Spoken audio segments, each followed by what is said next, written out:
ओम शांति 18/7/24 की प्रातः मुरली ओम शांति बाबदादा माधवन बाबा कहते सेवा समाचार शुणिबारे एवं पढ़िबारे मध्य तुमर शौक रहिबा दरकार काहेकि ना एहा द्वारा उमंग उत्साह बढ़ी थाए सेवा करिबार संकल्प उत्पन्न होइथाए। नमे बाबा ने बोले संगम जुगरे बाबा तुमको सुख देउनाहांती किंतु सुखर रास्ता देखाउछंती काहेकि।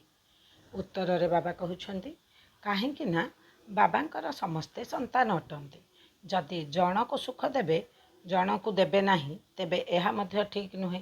लौकिक पिलामानंक ठारू पिलामानंकु समान अधिकार मिलथाए। बेहद्र पिता काहाकु संपत्तिर भाग्य बांटंते नाही किंतु सुखर रास्ता देखाई थांती। जो माने सही रास्ता चली थांती पुरुषार्थ करी थांती सही मानक उच्च पद मिलता है। तेणु पिला मानक पुरुषार्थ करने को हेबो कारण सबु किछि पुरुषार्थ उपरे निर्भर करुछि। ओम शांति। पिला माने जानिछंती बाबा ही मुरली सुनाउछंती। एही मुरली समस्तंक पाखकु पठा जाउछि एवं जीए मुरली पढ़ी सेवा करुछंती तांकर समाचार मासिक पत्रिका रे छपा जाउछि। तेबे जेउ पिला माने पत्रिका पढ़ुछंती सेमानकु सेवा केन्द्रर सेवार समाचार जना पड़ी थाए अमुक अमुक स्थान रे एभली सेवा हेउछि।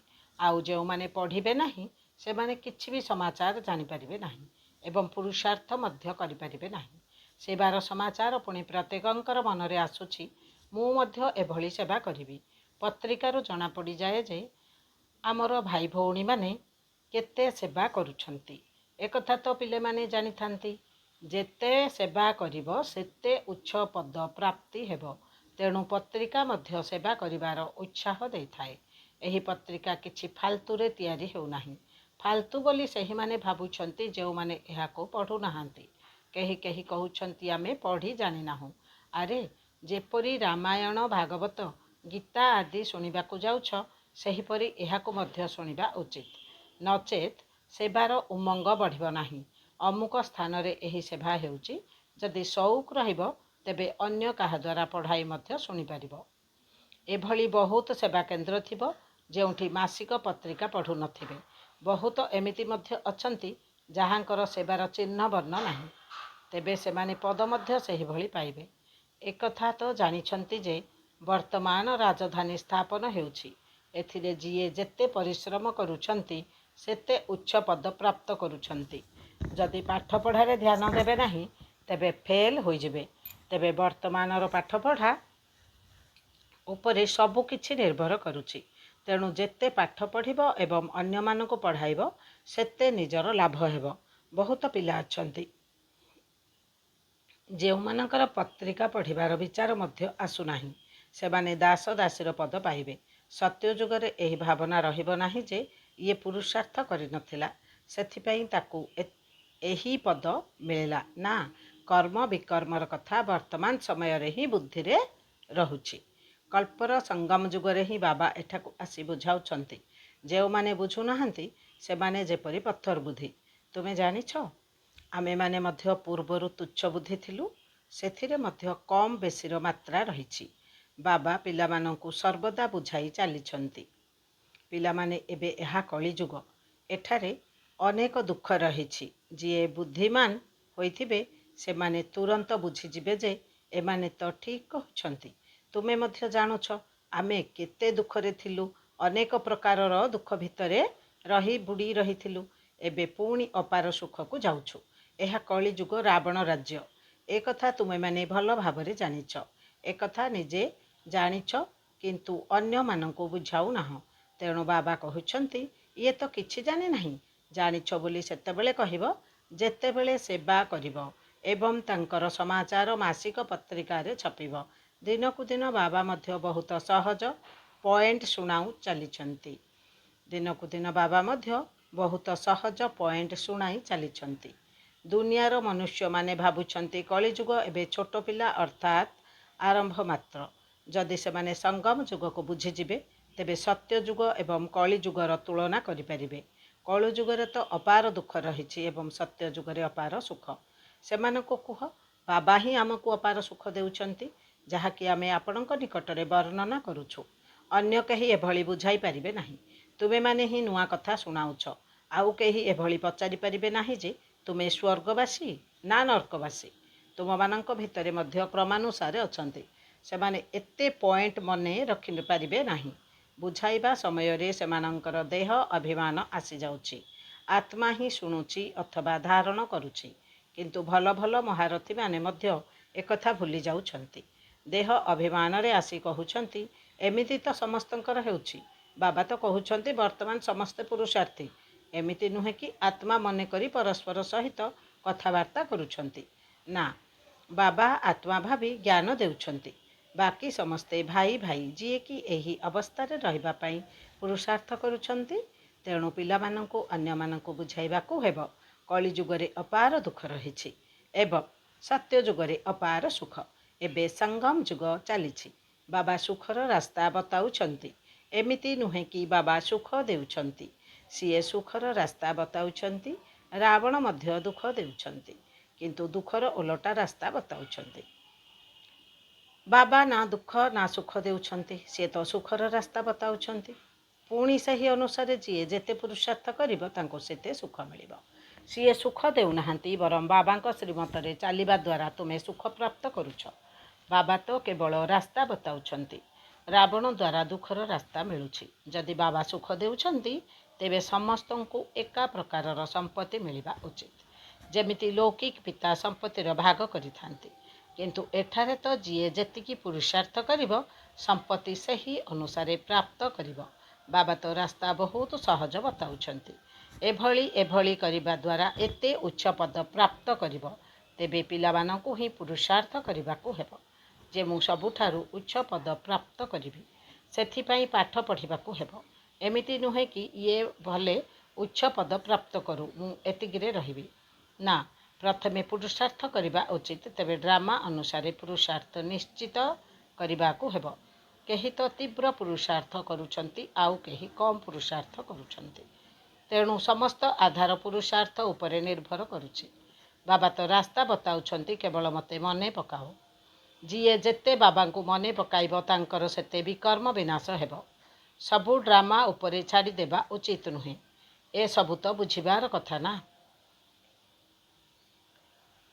ବିଶ୍ୱର ଇତିହାସ ଭୂଗୋଳର ପୁନରାବୃତ୍ତି ହେଉଛି। ତେଣୁ ଯିଏ ଯେଭଳି ଅଭିନୟ କରି ଆସିଛନ୍ତି, ସେମାନେ ନିଶ୍ଚିତ ସେହିଭଳି ଅଭିନୟ କରିବେ।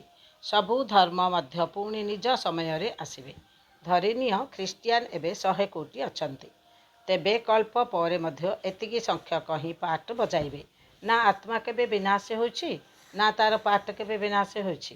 ଏସବୁ ବୁଝିବାର କଥା।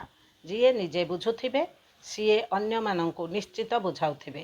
ଏହା ଏଭଳି ଧନ, ଯାହାକି ଯେତେ ଦେଲେ ମଧ୍ୟ ସରିବ ନାହିଁ। ନିଜେ ଧାରଣା କରି ଚାଲିବେ ଏବଂ ଅନ୍ୟମାନଙ୍କୁ ମଧ୍ୟ ସାହୁକାର କରିବା ପାଇଁ ସେବା କରିବେ। କିନ୍ତୁ ଯଦି ଭାଗ୍ୟରେ ନଥିବ, ତେବେ ନିଜକୁ ନିରୁପାୟ ମନେ କରିବେ। ତେବେ ବାବା କହିବେ, ତୁମେ ଯଦି ଜ୍ଞାନ ଶୁଣାଇ ପାରିବ ନାହିଁ, ତେବେ ତୁମର ଭାଗ୍ୟରେ ବହୁତ କମ୍ ପଦ ରହିଛି। ଯଦି ଭାଗ୍ୟରେ ନାହିଁ, ତେବେ କି ପୁରୁଷାର୍ଥ କରିବ? ଏହା ହେଉଛି ବେହଦ୍ର ପାଠଶାଳା। ପ୍ରତ୍ୟେକ ଶିକ୍ଷକଙ୍କର ବିଷୟବସ୍ତୁ ନିଜସ୍ୱ ହୋଇଥାଏ। କିନ୍ତୁ ବାବାଙ୍କର ପଢ଼ାଇବା ଉପାୟ ବାବା ହିଁ ଜାଣିଛନ୍ତି ଏବଂ ତୁମେ ପିଲାମାନେ ଜାଣିଛ। ଆଉ କେହି ଜାଣିପାରିବେ ନାହିଁ। ତୁମେ ପିଲାମାନେ ଅନ୍ୟମାନଙ୍କୁ ବୁଝାଇବା ପାଇଁ କେତେ ଚେଷ୍ଟା କରୁଛ, କିନ୍ତୁ ସେମାନଙ୍କର ବୁଦ୍ଧିରେ ଏହି ଜ୍ଞାନ ରହୁନାହିଁ। ଯେତେ ଯେତେ ସମୟ ପାଖେଇ ଆସୁଥିବ, ସେତେ ସେତେ ଚତୁର ହୋଇ ଚାଲୁଥିବେ। ତେଣୁ ମ୍ୟୁଜିୟମ, କଲେଜ ଆଦି ମଧ୍ୟ ଖୋଲାଯାଇଛି। ତୁମର ନାମ ତ ସବୁଠାରୁ ଭିନ୍ନ ଏବଂ ଏହାର ନାମ ମଧ୍ୟ ଆଧ୍ୟାତ୍ମିକ ବିଶ୍ୱବିଦ୍ୟାଳୟ। ଦିନ ଆସିବ ସରକାର ମଧ୍ୟ ଦେଖିବେ। ତୁମେ କୁହ ଆପଣଙ୍କର ଲୌକିକ ବିଶ୍ୱବିଦ୍ୟାଳୟ, ଏହା ଆଧ୍ୟାତ୍ମିକ ବିଶ୍ୱବିଦ୍ୟାଳୟ। ଏଠାରେ ଆତ୍ମା ପାଠ ପଢ଼ୁଛି। ସାରା 84 ଜନ୍ମର ଚକ୍ରରେ ଆତ୍ମିକ ପିତା ଥରେ ମାତ୍ର ଆସି ଆତ୍ମିକ ପିଲାମାନଙ୍କୁ ପାଠ ପଢ଼ାଉଛନ୍ତି। ବାବା କ'ଣ କହିଲେ? ସାରା 84 ଜନ୍ମର ଚକ୍ରରେ ଆତ୍ମିକ ପିତା ଥରେ ମାତ୍ର ଆସି ଆତ୍ମିକ ପିଲାମାନଙ୍କୁ ପାଠ ପଢ଼ାଉଛନ୍ତି।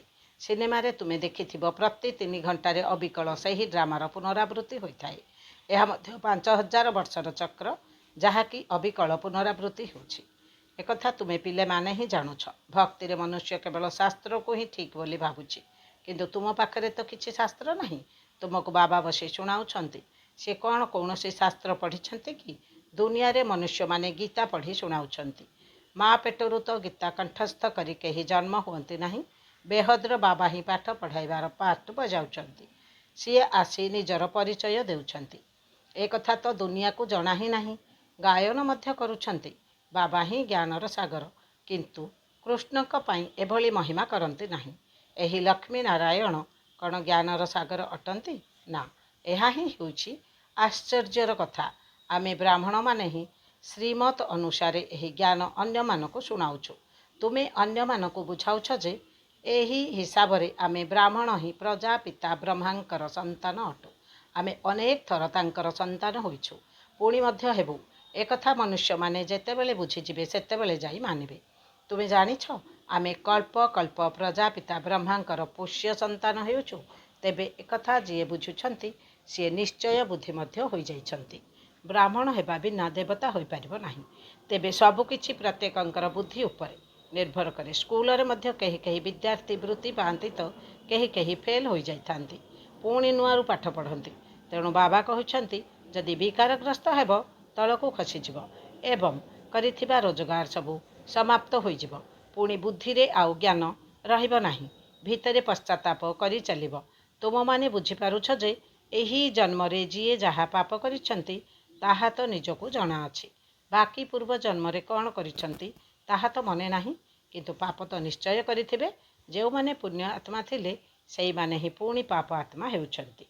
ଏସବୁର ହିସାବ କିତାବ ବାବା ଶୁଣାଉଛନ୍ତି। ବହୁତ ପିଲା ଅଛନ୍ତି ଯେଉଁମାନେ କି ଭୁଲି ଯାଉଛନ୍ତି, ଭଲ ଭାବରେ ପଢ଼ୁନାହାନ୍ତି। ଯଦି ନିଜେ ପଢ଼ିଥାନ୍ତେ ତେବେ ଅନ୍ୟମାନଙ୍କୁ ନିଶ୍ଚିତ ପଢ଼ାଇଥାନ୍ତେ। କେହି କେହି ଅଳ୍ପ ବୁଦ୍ଧିବାଲା ମଧ୍ୟ ବୁଦ୍ଧିମାନ ହୋଇଯାଉଛନ୍ତି। ଏହା କେତେ ଶ୍ରେଷ୍ଠ ପାଠପଢ଼ା। ବାବାଙ୍କର ଏହି ପାଠପଢ଼ା ଦ୍ୱାରା ହିଁ ସୂର୍ଯ୍ୟବଂଶ ଚନ୍ଦ୍ରବଂଶରେ ଆସୁଛନ୍ତି। ସେମାନେ ଏହି ଜନ୍ମରେ ହିଁ ରାଜଯୋଗର ପାଠ ପଢ଼ି ଉଚ୍ଚ ପଦ ପ୍ରାପ୍ତ କରୁଛନ୍ତି।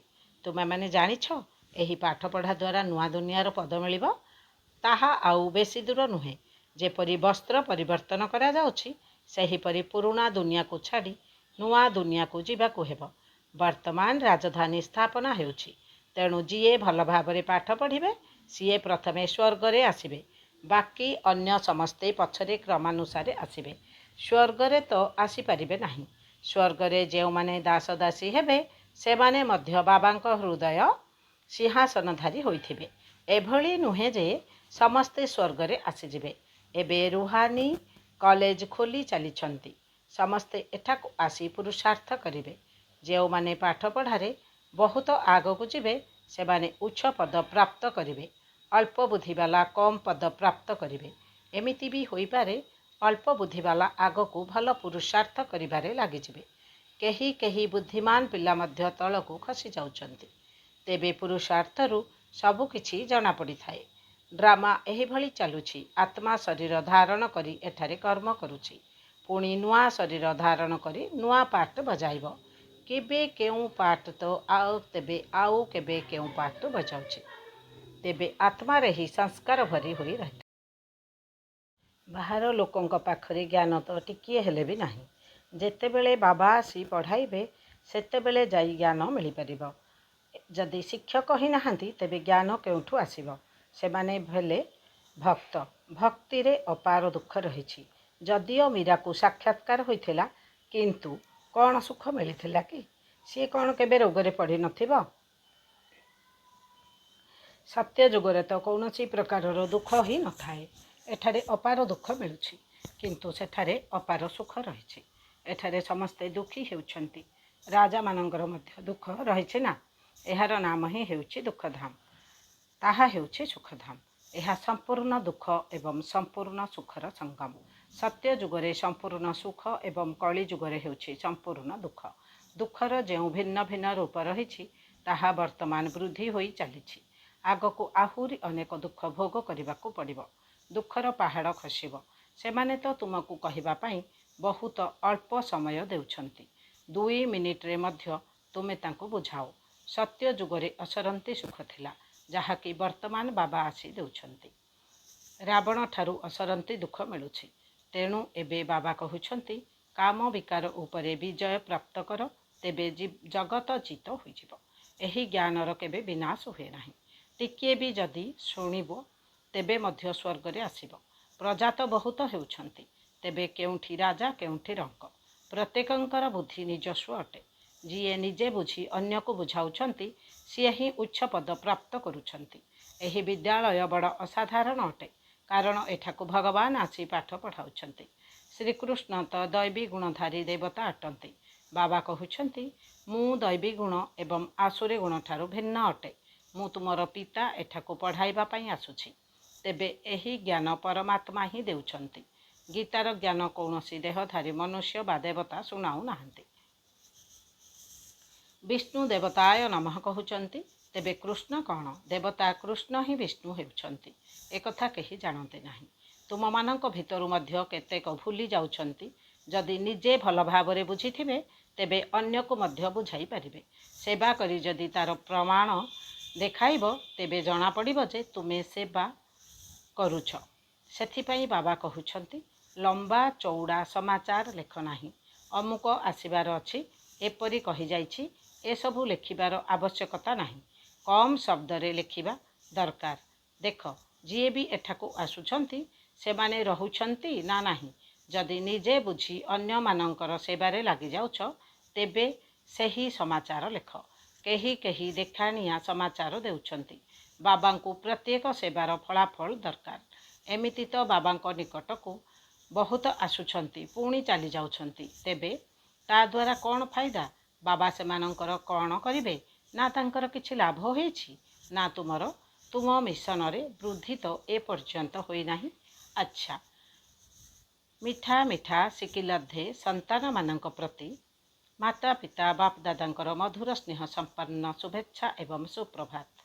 आत्मिक पितांकर आत्मिक संतान मानक नमस्ते। आत्मिक संतान मानकर आत्मिक पितामाता को नमस्ते नमस्ते नमस्ते। धारणा पाई मुख्य सार। कौनसी कथारे विवश हेबा उचित नुहे। निज भितरे ज्ञान को धारण करी ज्ञान दान करबाकू हेबो। अन्य मानकर मध्य भाग्य को जागृत करबाकू हेबो। कौनसी कथारे विवश हेबा उचित नुहे। निज भितरे ज्ञान को धारण करी दान करबाकू हेबो। अन्य मानकर मध्य भाग्य को जागृत करबाकू हेबो।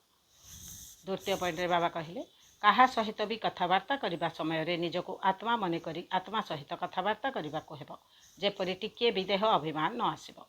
बाबा ठारू जो अपार सुख मिली ताको अन्य मानक बांटिबाकू हेबो। वरदान रे बाबा कहिले, दिल अर्थात आंतरिक स्नेह सहित दिमाग अर्थात बुद्धिर संतुलित द्वारा सेवा करुथिबा सदा सफलता मूरत हुआ। केबे केबे पिला माने सेवा करिबारे केवल बुद्धि को व्यवहार करिथांती, किंतु आंतरिक स्नेह सहित बुद्धि को मिसाई सेवा करिबा द्वारा सहजरे सफलता मूरत होई परिबो। जे माने केवल बुद्धिबल द्वारा सेवा करंती सेमानंक बुद्धिरे अल्प समय पाई बाबांकर स्मृति रही थाए। जे बाबा ही कराउछन्ति किंतु अल्प समय परे पुनर्बार सही मु पणिया आसी जाए। किंतु जे माने दिलर सहित सेवा करिथांती सेमानंक भितरे सर्वदा बाबांकर स्मृति कायम रही थाए। एवं जदि दिलर सहित सेवा करिबो तेबे सदा सफलता मूरत होइजिबो। बाबा स्लोगान रे कहिले, सर्वदा बेहद्र स्थिति रे स्थित रहिले हद्र समस्या गुड़िक स्वतः समाप्त होइजिबो। बाबा स्लोगान रे कौन कहिले, सर्वदा बेहद्र स्थिति रे स्थित रहिले हद्र समस्या गुड़िक स्वतः समाप्त होई जाई परिबो। ओम शांति। ओम